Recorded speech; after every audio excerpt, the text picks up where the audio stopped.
coisas de menino.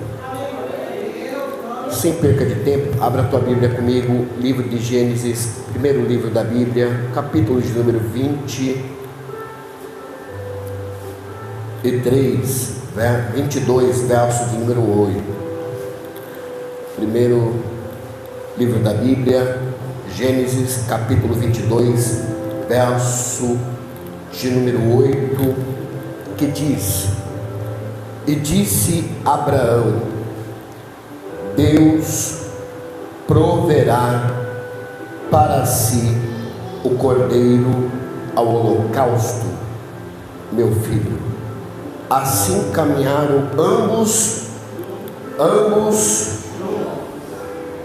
Não tem como andar juntos se não tiver concordância, porque quem é menino não faz coisas de adulto, e quem é adulto não faz coisas de menino. Se aceite dando glória.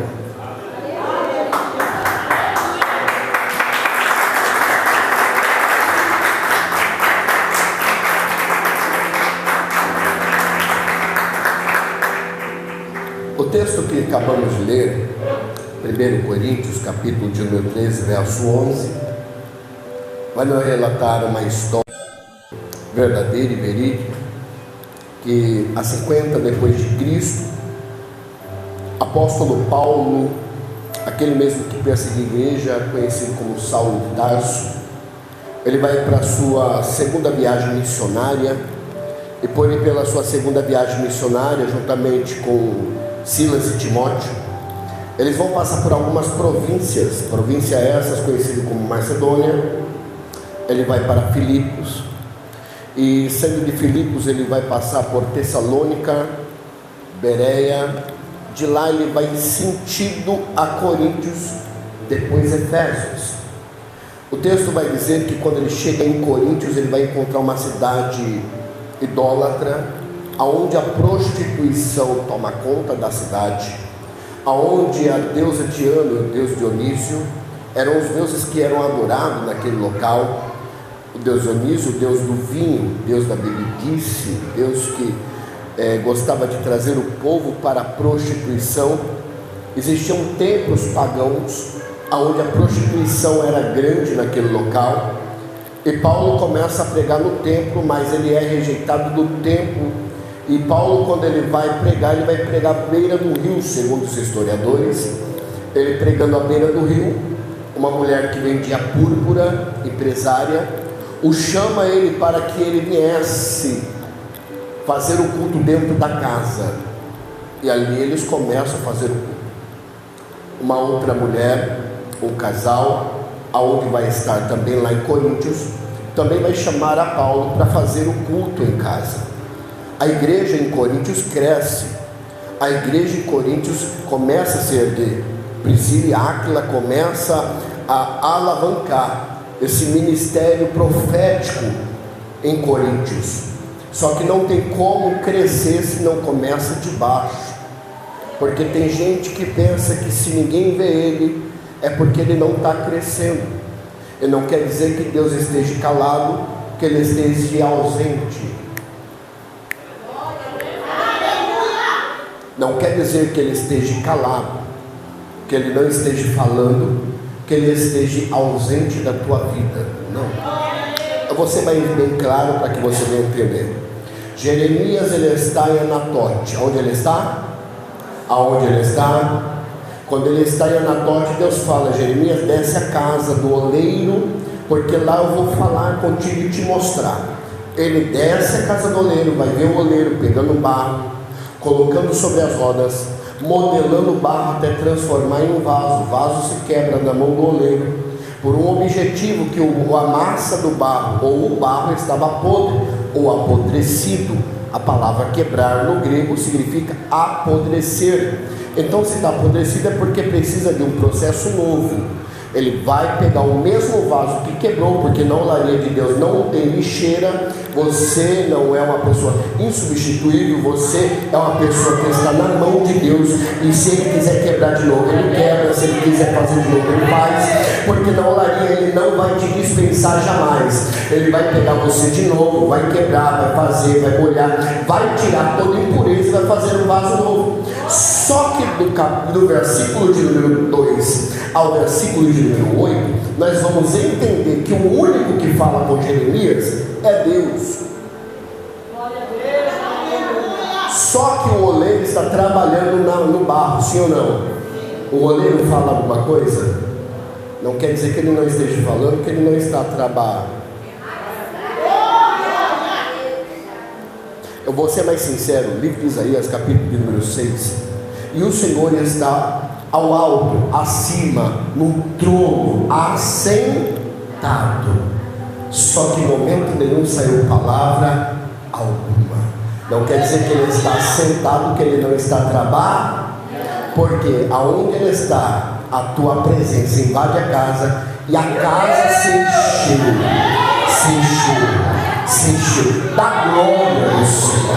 Então somente Ele e a presença faz a casa encher-se da glória.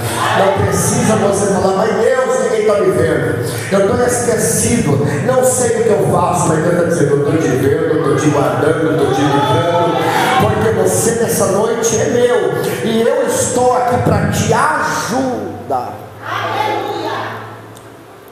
Paulo, quando ele começa a pregar em Coríntios, ele vai ter uma divergência, porque ele sai de Coríntios para ir para Éfeso e fazer missão em outras províncias. Bem verdade que quando ele está em uma certa província, vai chegar o mensageiro de Coríntios e vai falar, Paulo, Coríntios está devastada, o pecado entrou dentro da igreja, é mulher querendo ficar com homem casado, é um filho de um pai onde tem a madrasta quer ficar com a madrasta. O pecado está entrando dentro da igreja.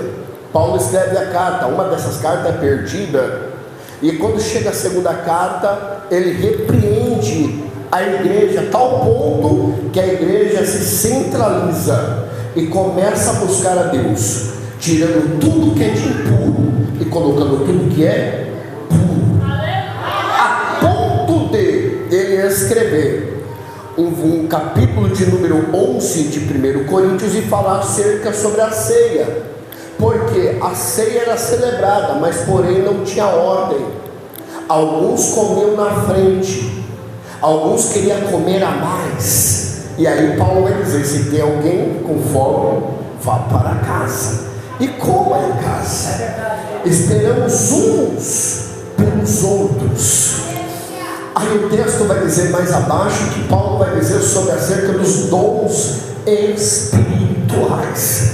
Uma igreja que começou pequena, cresceu, o pecado entrou, saiu, aí Deus abençoa com dons espirituais. Como isso pode acontecer? É porque a graça de Deus alcançou Coríntios, alcançou a cidade, alcançou a igreja de Coríntios. Olha o que o texto vai dizer, que quando os dons espirituais vieram sobre eles, o espírito da fé, a profecia, a sabedoria, a ciência, dom de profecia, o dom de línguas, interpretação, o dom de maravilhas, o dom de cura e outros mais, dom da ciência, vai nos dizer que agora ele vai dizer sobre a unidade do corpo.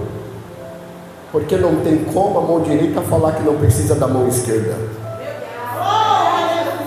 Não tem como o pé esquerdo falar que não precisa do pé direito.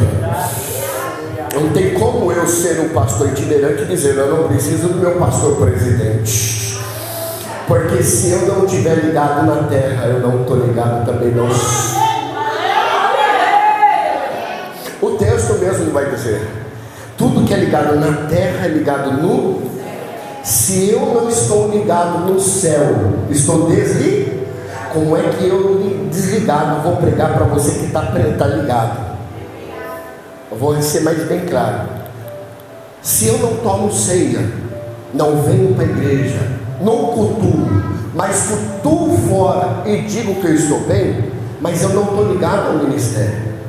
Como é que eu, desligado do corpo de Cristo, posso me dizer que vou pregar para você que está ligado no corpo de Cristo?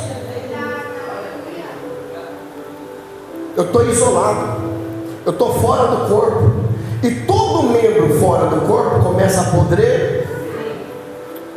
Eu vou entrar nesse tema, porque o que mais tem hoje em dia é membro fora do corpo apodrecido, e o cheiro exala por onde passa todo mundo. Ixi, aquele irmão lá, quem vai pregar, quem vai louvar, quem? O cheiro exala. Só que quando a pessoa se arrepende, começa a subir uma oração com cheiro de perfume suave, as narinas do Senhor. Porque eu vou lembrar do texto que quando teve culto na casa de um certo homem, chega uma mulher e ela pega um vidro de alabastro, custando aproximadamente 300 dias de trabalho. Ela pega aquele vaso e quebra e derrama o perfume aos pés de Jesus, enxugando também os pés de Jesus com o perfume, com o cabelo. Ela pega os seus próprios cabelos, segundo o cientista vai dizer que o cabelo não enxuga aproximadamente só 2%, ele só absorve. Se não suga ou não seca, só absorve, então quer dizer que o perfume que estava sobre Jesus também passou para ela. Porque ela está dizendo, eu não somente quero que o Senhor receba a minha oferta, mas que o perfume suave que está na vida dele venha para a minha. Porque o texto vai dizer, e toda a casa se encheu do cheiro do perfume. Porque aonde aquela mulher passava, o perfume exala. Porque aonde você passar, o perfume vai exalar. Ela não se preocupou com o valor, ela não se preocupou com o perfume, ela não se preocupou com nada, porque Judas até falou, poderia vender e dar aos pobres, porque Judas tem um defeito, Judas coloca até mesmo preço na tua adoração, só que a tua adoração não tem preço, não tem valor, o único valor é para Deus, a adoração é para Deus, tudo é para o Senhor. Porque a partir do momento que eu coloco valores naquilo que não é meu, eu estou querendo utilizar daquilo que é da videira. O azeite não é meu, a azeitona não é minha. Como é que eu vou pôr valor naquilo que não é meu? Tudo que eu tenho é dele, é para ele, é tudo dele.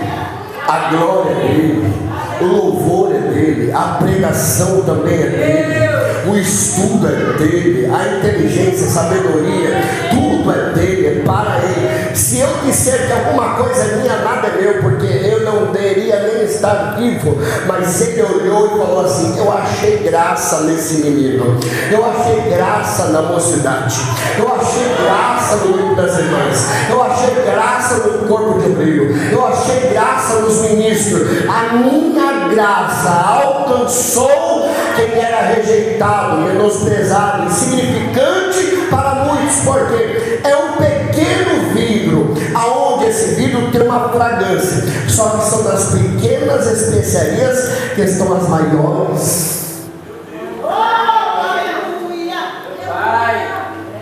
Talvez alguém disse que você não é nada, talvez alguém disse que você não merece, mas nem todo o silêncio de Deus quer dizer que Ele está ausente de você. Então vamos entender que quando Paulo ele vai dizer sobre isso, e sobre os dons espirituais, ele vai dizer sobre a unidade do corpo. A mão direita precisa da mão esquerda, sim ou não? Sendo que o cabeça é Cristo. O movimento do corpo e da igreja, quem vai fazer ela crescer, somos nós. Só que quem muda a distância entre nós e Deus é o pecado, aonde vem trazendo a morte. Só que se eu não me aproximo do pecado, eu tenho que me aproximar da graça. E ninguém se aproxima da graça se não buscar a Deus, se não orar, se não jejuar. Porque o texto mesmo vai dizer: enquanto eu era menino, eu sentia como menino, fazia coisas de menino, andava como menino, tinha espírito de menino. Só que agora eu sou homem. O Novembro Azul vai nos dizer sobre a proteção do homem, até mesmo ao câncer, como o mês rosa, né? Se não me falha a memória. Então vai dizer que toda qualidade de vida é boa, mas nem toda é eficaz. Porque eu posso fazer de tudo, tomar todos os remédios, procurar os melhores médicos. Se eu não tiver Deus, a qualquer momento eu posso. Porque a minha vida está na mão dele. O texto mesmo vai dizer: ele dá a vida e tira. Então quer dizer que o único que tem poder de dar é ele, o único que tem poder de tirar também é ele. Então quer dizer, o médico pode falar: não, você vai ficar bem. Mas se Deus falar assim: eu vou te recolher, porque amanhã você pode se desviar. Eu conheço, eu já vi na minha família isso acontecer. Estava na igreja, firme e forte, dirigindo a mocidade da igreja, uma grande igreja, mas Deus recolheu. A saúde era normal, a saúde era boa, não tinha problema nenhum, mas Deus recolheu, porque Deus não quer perder os seus.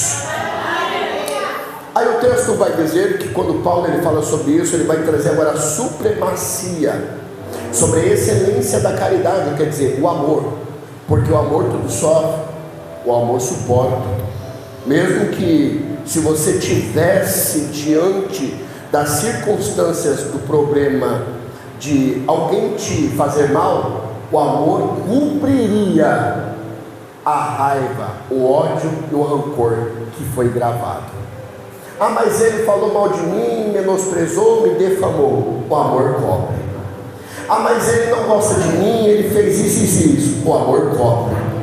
Ah, mas ele é ruim, ele fala mal, eu não gosto desse irmão, eu gosto. O amor cobre. Porque mesmo se você não quiser, é uma lei que o Senhor deixou: amarás a Deus sobre todas as coisas, e amarás o seu irmão como a ti mesmo. Aquilo que eu não quero para mim, eu não quero para o meu próximo. Aí eu vou entender que Paulo vai dizer bem assim: ainda que eu falasse a língua dos homens e dos anjos e não tivesse o amor, seria como metal que soa ou um sino que tine, não tem expansão, fica dentro. Mesmo que eu falasse, mesmo que eu tivesse tudo isso, e que tivesse o dom de profecia, conhecesse todos os mistérios da ciência, e que tivesse toda a fé do mundo, se eu não tivesse amor, nada valeria. Porque o amor tudo suporta. A caridade é sofredora, é benigna, a caridade não inveja, a caridade não trata com leviandade, não ensoberbece. O amor, ele vai trazer isso. Só que quando Paulo ele vai escrever isso, ele vai chegar ao ponto que vai dizer: porque em parte conhecemos, mas em parte profetizamos, mas quando vier a que ser perfeito, então em parte equilibramos. Então aqui quer dizer que eu tenho que ter equilíbrio na minha vida. Eu não posso ter a mais uma coisa do que a outra, tudo tem que ser equilibrado. Aí eu vou entrar nesse tema. Se a gente for fazer um mousse de maracujá, eu não gosto muito, é só meio pote só. E no meio do mousse não tiver equilíbrio entre o creme de leite com a gelatina sem sabor, ele não fica com uma constância boa, ele fica como se fosse um mingau. Então tem que ter equilíbrio. Vamos mais a fundo. Em uma comida, se você for num restaurante e não tiver um tempero bom, você vai comer uma comida que não é saborosa, e você não vai voltar naquele lugar. A igreja, se você é bem recebido, se o culto foi bom, o louvor tocou no teu coração e a palavra te confrontou e te trouxe para Cristo, você volta, sim ou não? Mas se isso não tiver dentro da igreja que você for, a recepção não for boa, o louvor não for bom, e a palavra veio batendo, porque hoje em dia o que mais tem é Geazi batendo com bordão no morto. Já viu isso, pastor? Eliseu manda Geazi com bordão colocar no menino. Só que o que acontece? Ele pega o bordão e bate no menino. O menino está morto. E o que mais tem hoje em dia é Geazi batendo em morto com bordão. Bordão é o cajado. E não se bate com a palavra em quem já está morto. O que a gente tem que fazer é estender a mão para curar e ressuscitar. Porque Eliseu fez o que? Estendeu a mão na mão dele, os olhos nos olhos dele, a boca na boca dele. E o que aconteceu? O fôlego de vida que estava sobre a vida de Eliseu passou para o menino, e o menino voltou à vida.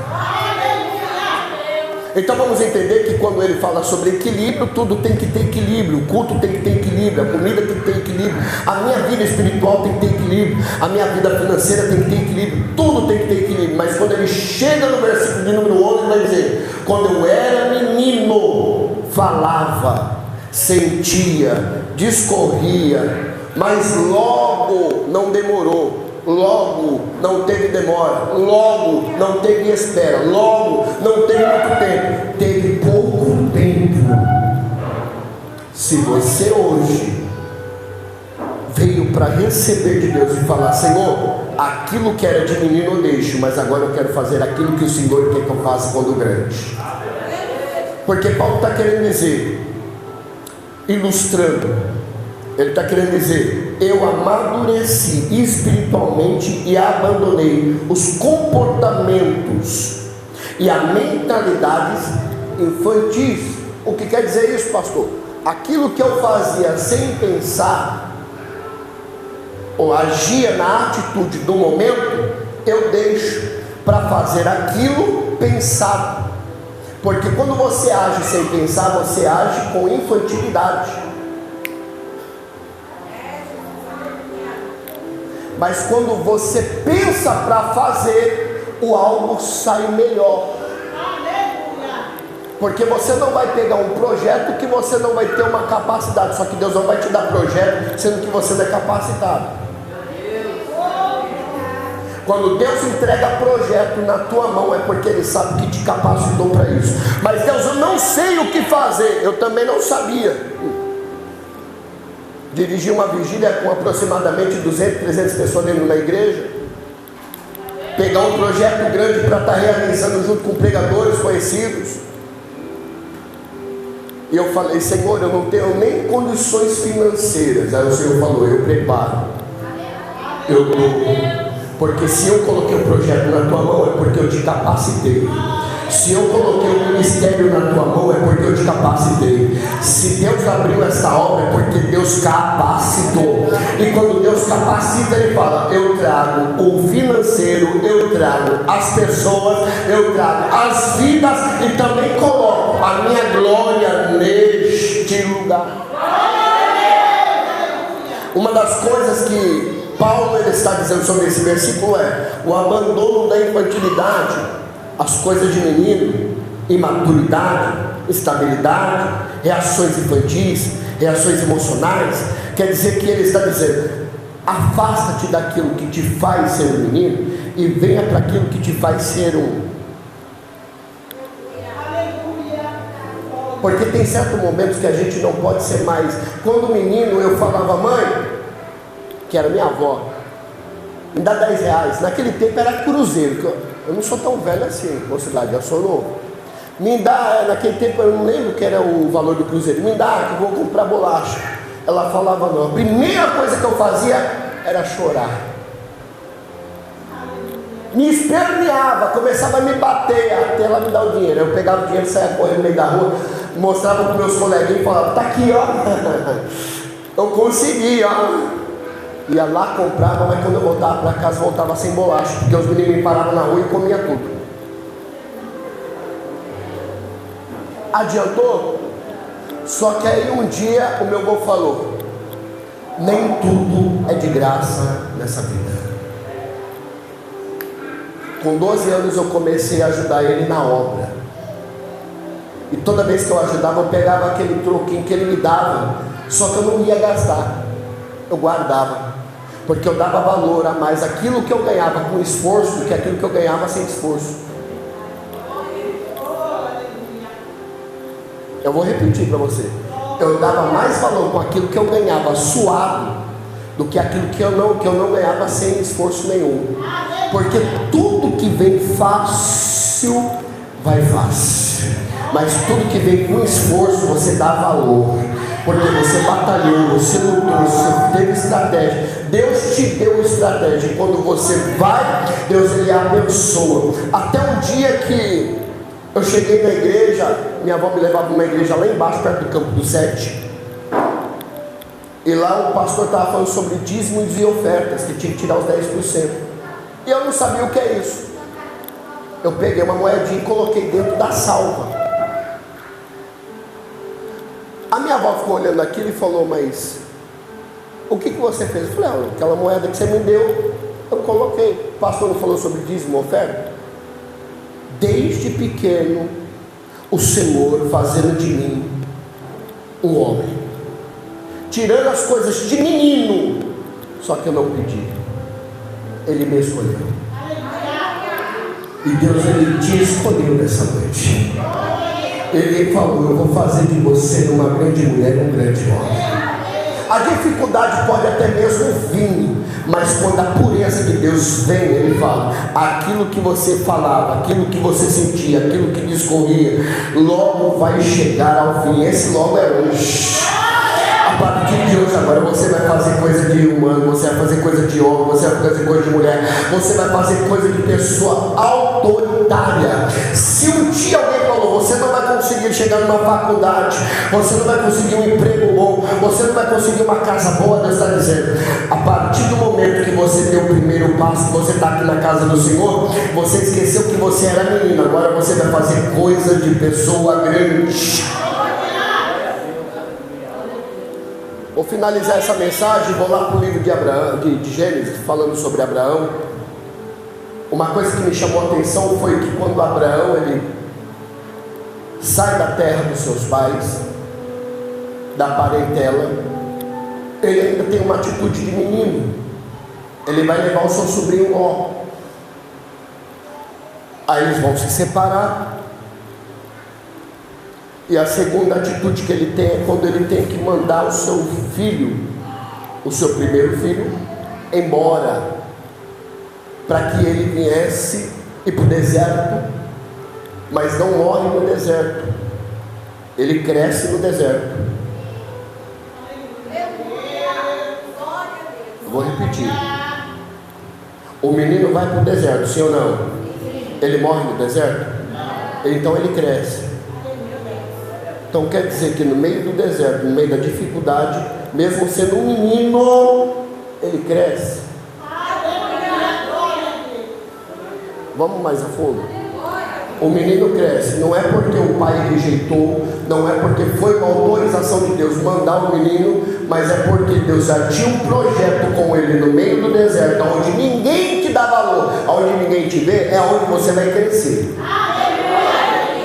Porque Deus não vai te colocar num lugar para crescer que já está dando certo. Deus sempre vai te colocar num lugar que não está dando certo para ninguém, para você crescer e falar: aqui Deus ele me fez crescer no momento da minha angústia. O que Deus fez com José? Fez ele crescer aonde ninguém esperava ele crescer.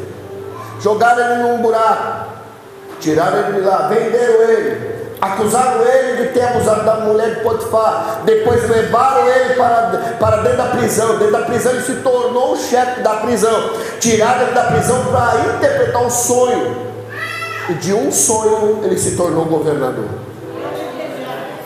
Olha só o processo todinho que ele passou. Só que mesmo ele sendo pequeno, ele já tinha a cabeça de gente grande.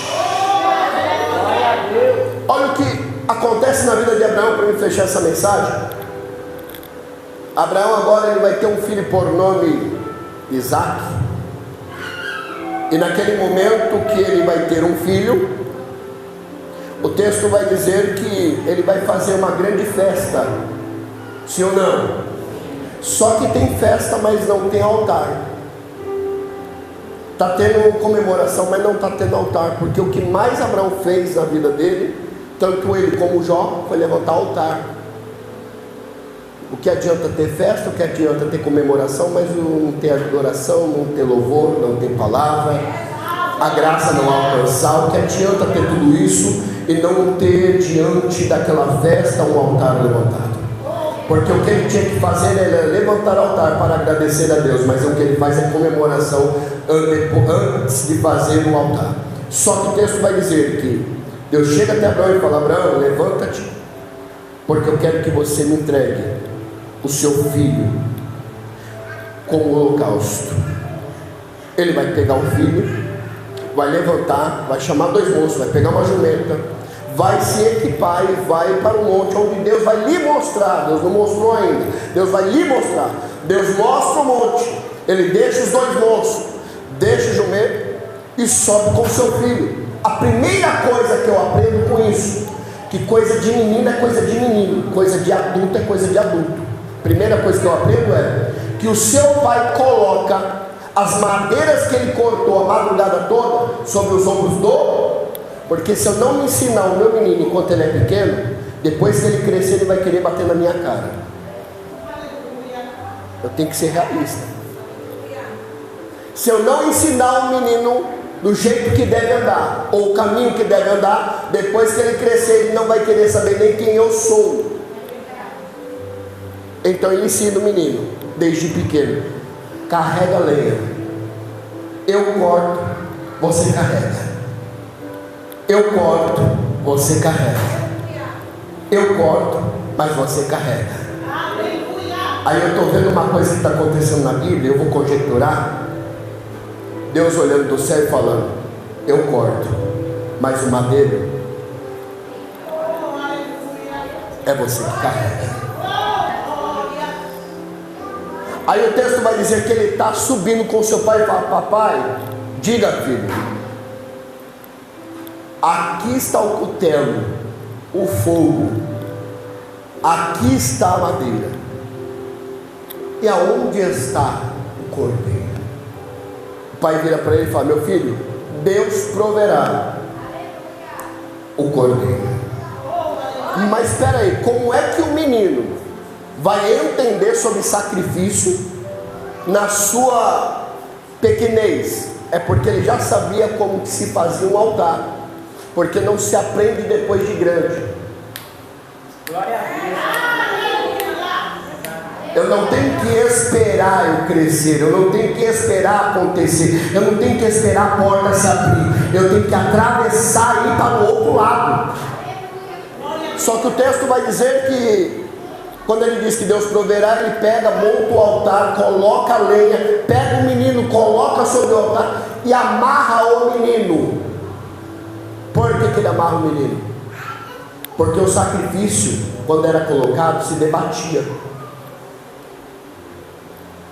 Quando se colocava o sacrifício sobre o altar, ele se debatia, porque sabia que ia morrer. E no altar você pode até se debater, mas não vai escapar da presença de Deus. Você pode até se debater e falar: eu vou sair da igreja, vou entregar a carteirinha, vou falar: não, para mim não dá mais. Mas Deus está dizendo: você está amarrado no altar, eu te chamei como ministro e como ministra, e daqui você não sai. O que é ministro, o que é ministra, pastor? Certa feita um pregador internacional falou bem assim: em um navio, a tripulação, enquanto eles desciam para Galé, aonde ficavam os remos, vinha o comandante da embarcação e amarrava os seus braços sobre aquele madeiro, aquele remo, e ali eles tinham que remar dia e noite, dia e noite, dia e noite. Repita comigo: dia e noite, dia. Só que o nome daqueles que estavam remando eram ministros.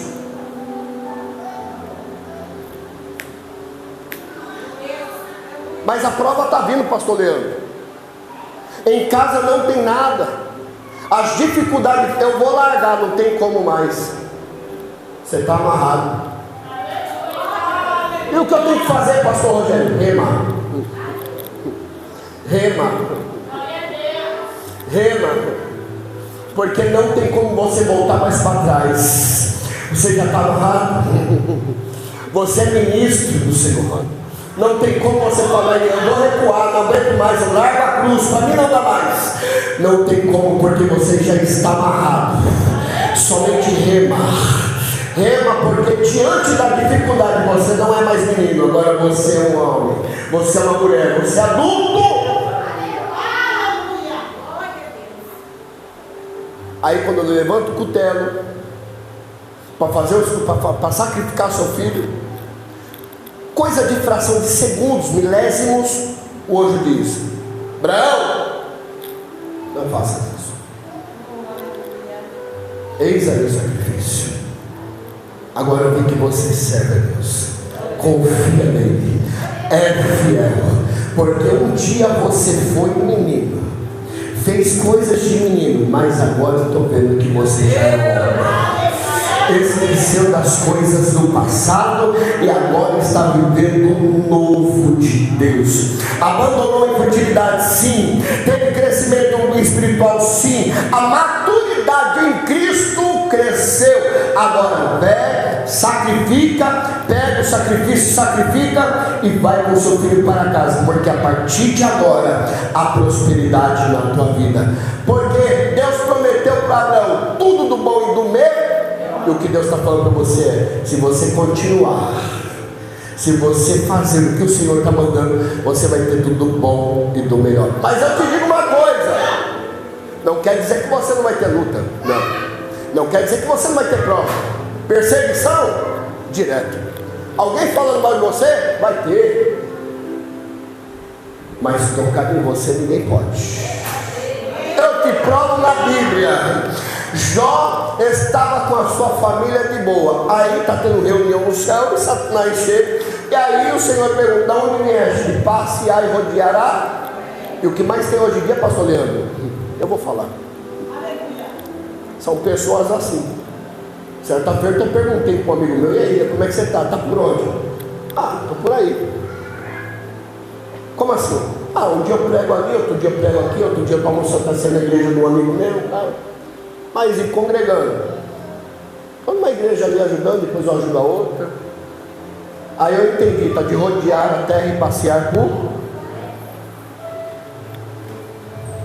São os conhecidos como os desigrejados. Só que aí eu virei para ele e falei bem assim: filho, procura um pastor e um ministério, porque quando você está debaixo da bênção do seu pastor, você está ligado. E o que eu disse no começo: tudo que é ligado na terra, ligado no céu. Como é que uma pessoa desligada vai pregar para você que está ligado? O que mais tem hoje em dia por aí é desligado, é membro apodrecido, é de rodear a terra e passear por ela. Aí o que acontece? Nós entendemos que quando isso vem diante de Deus, Deus ele perguntando para Satanás, aí Deus fala: conheces meu servo Jó? Fiel, verdadeiro. Ele só é assim porque ele tem tudo na mão. Deixa ele perder, quero ver se ele vai continuar fiel contigo. Só que Jó não era menino, Jó era adulto, Jó era homem. Aí ele vai dizer: pode tocar, toque em tudo, menos a vida dele, na alma dele, ela é minha. Então quer dizer, pastor Leandro, que o inimigo tem limite para tocar naquilo que é?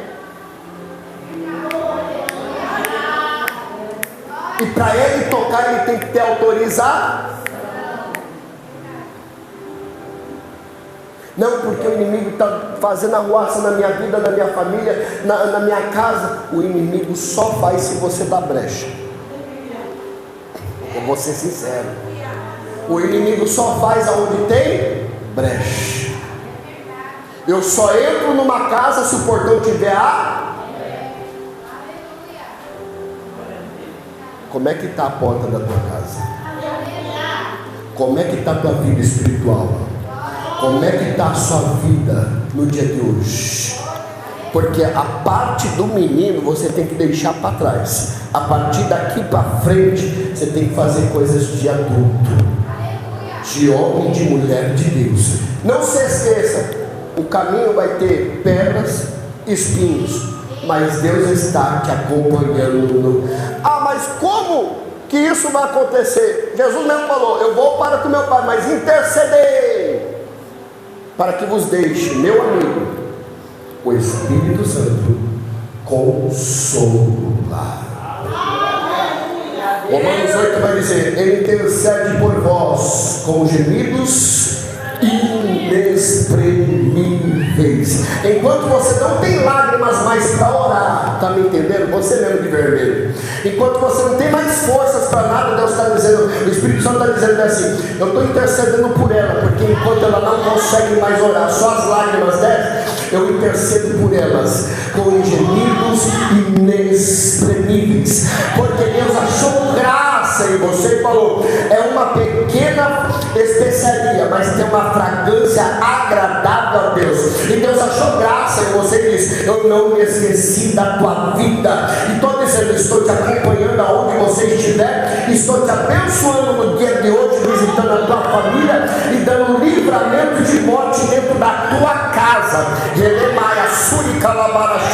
O inimigo tenta várias vezes te colocar para baixo, te colocar na expectativa que você não vai conseguir, que nada vai dar certo, mas Deus está dizendo: eu te coloco hoje para cima, e te digo, tu vai vencer, porque eu vou na tua frente, eu abro porta onde não tem porta, eu realizo o sonho e te digo, aquilo que o inimigo quis fazer na tua vida, ele não vai conseguir, porque ele queria te humilhar, ele queria levantar e defamar, mas o meu Deus está dizendo: eu te abençoo hoje. Que Deus abençoe a todos, em nome de Jesus Cristo. Amém, igreja? Amém, igreja? Sem perder tempo, eu tenho 15 segundos. Eu vou estar lá na porta, irmão. Eu trouxe algumas trufas. Quem puder abençoar meu ministério, abençoe, para que eu venha alcançar mais e mais lugares. Hoje eu estou em São Paulo, amanhã eu posso estar em Distrito Federal, Minas Gerais, Rio de Janeiro, mas isso depende muito de você abençoar o profeta. Então eu trouxe minhas trufas, vou estar lá na porta. Nos abençoe, ajude a obra do Senhor e você será abençoado. E assim agradeço a minha oportunidade em nome de Jesus. Pastor, muito obrigado em nome de Jesus.